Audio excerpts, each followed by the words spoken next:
I'd like to focus tonight on a fundamental shift that every single leader in this room can act on immediately.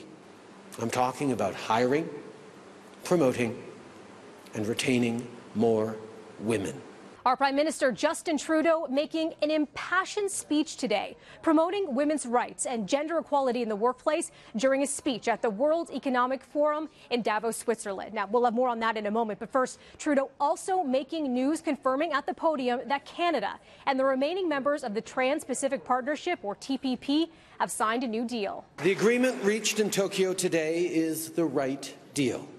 Our government stood up for Canadian interests, and this agreement meets our objectives of creating and sustaining growth, prosperity, and well-paying middle-class jobs today and for generations to come.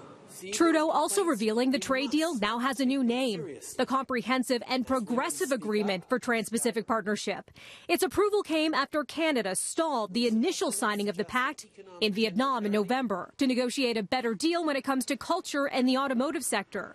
Donald Trump pulled the U.S. out of the TPP last year. Something else to note when it comes to trade, the sixth and final round of NAFTA talks are kicking off today in Montreal, where protesters turned out this morning. Back to Davos now and Trudeau's push for women's rights. Here's the really big one. Me Too. Time's Up. The Women's March.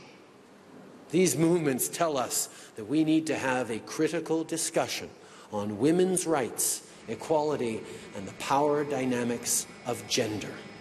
Sexual harassment, for example, in business and in government, is a systemic problem, and it is unacceptable. As for Trump, if he does head to Davos, he's expected to arrive Thursday, around the time Trudeau leaves the forum. Trump is expected to deliver the closing keynote speech at Davos on Friday. So what kind of welcome can the U.S. president expect? Anti-Trump protesters already hitting the streets.